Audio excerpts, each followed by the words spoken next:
بیرته ځي ځکه ډېره خطرناکه خبر د خواښې سره ده.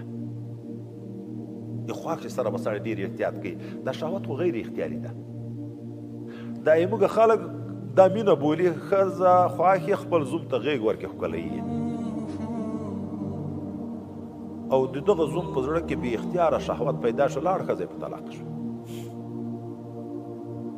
که ښځې ته شهوت پیدا شو د دغه سړي لور ښځه لاړه په طلاقه شوه دغه سره به ډېر احتیاط وي.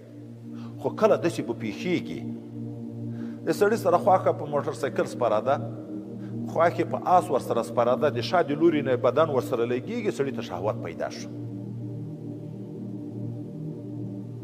اوس که دا شهوت په خپل حال پاتې شي خو ښځه لاړه په طلاقه کېږي خو که انزال وشي بیا خو حرمت مساهرت نه راځي وایي دلته دې کوشش وکړي انزال دې وکړي چا شهوت پاتې نشي په خپل لاس یې پارچې شي انزال دې وکړي چا شهوت په شهوتو پاتې نشي چې ښځه په طلاقه نشي.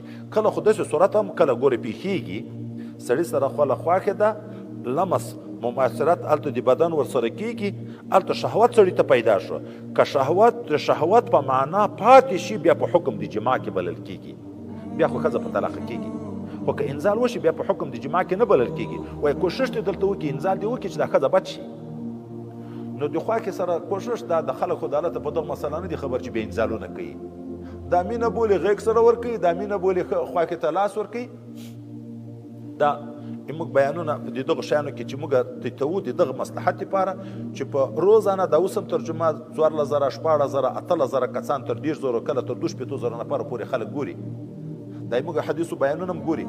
نو یو چا د خارج نه تلیفون وکړ ما ورته ویلو چې یوارې زه د سره غږېږم چې ما ته یې راوړ تلیفون چې ما پټه خبر دی د نه پوښتنه کوم نو دغه غریب راته وویلې چې زه خو ګورې دا زه ځکه ډېر وایم د علماو ته چې دا بیانونه باید ډېر وشي په جوماتو کې وشي په هر ځای کې وشي چې خلک په دین خبر شي.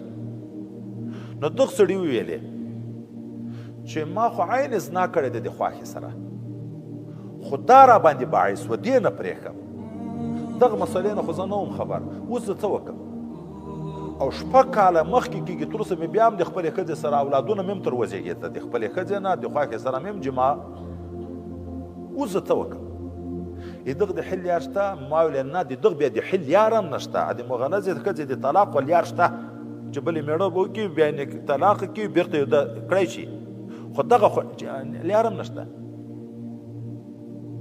نو اوس مالې اوس صورت دا ده چې طلاق ورکړه وایي دا خو موږ خلکو کې پیغور ده. نو دی ویې چې زه به ټول عمر ذاتي په خارج کې اوسېږم کور ته به نه ځم ځکه که ځم په ګناه لګیا کېږم. نو مالې چې ټول عمر ته دلته ناست یې خو هلته د ښځې حق هم ضایع شو خو نکاح خو تا سره ده ختمه. خو دا یو حیله ده حیله په دغه قصه باندې چې خلک در باندې خبر شي خو نور مشکلات درته جوړېږي.